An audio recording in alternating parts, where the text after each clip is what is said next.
मार्ग के उपासक को यह समझना है कि सबके अंतःकरण का सृजन कामना से हुआ है। सबसे पहले सृष्टि में कामना हुई, को हम बहुश्यामा, कामना से ही सृष्टि है।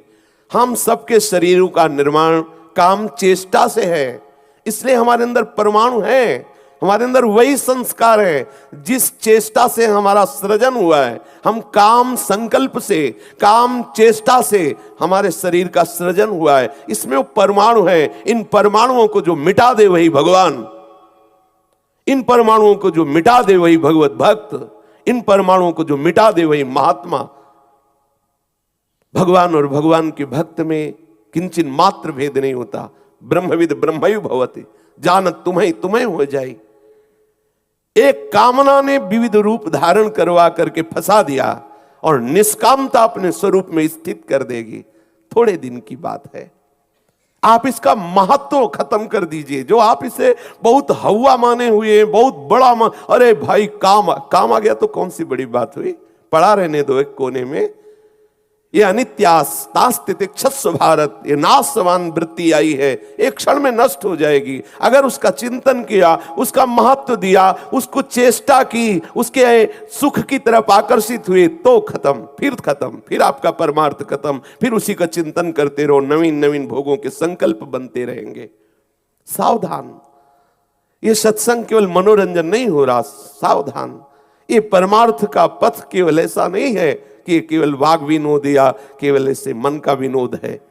मन को मारना, हर इंद्री के वेग को सह जाना, तभी हमारा गोविंद उसके अधीन हो जाता है।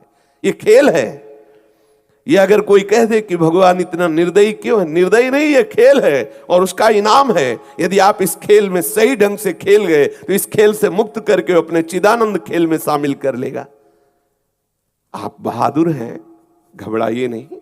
आप प्रभु के बच्चे हैं, आप प्रभु के जन हैं। प्रभु ने आपको चुना है, पूरी सृष्टि में आपको चुना है। आप सोचिए कितने लोग हैं जो इस परमार्थ में चलते हैं। चलने वालों में कितने हैं जिनका लक्ष्य होता है भगवत प्राप्ति। उन लक्ष्य वालों में कौन दृढ़ता पूर्वक उस लक्ष्य को बेधता, कौन उस लक्ष्य को प्राप्त करता है। कोई बिरला को एक पाव भगत जिमि मोरी, जो कहो हरिवंश सरस बिरलो समझनहार, एक दोई जो पाइए खोजी सब संसार। रोज चर्चा इसी बात की हो रही। सहन करना हमारा मार्ग है, सहन करना, मुस्कुराते हुए सहन करना। प्यारे से प्यार करने के लिए हम हर परिस्थिति के लिए राजी हैं। ये जो हम छोटे छोटे विकारों में रो देते हैं, छोटे छोटे विकारों में परेशान हो जाते हैं, अरे बड़ी जलन हो रही, अरे ये बिल्कुल नहीं। ये कायर पुरुषों वाले लक्षण प्रकट नहीं करने।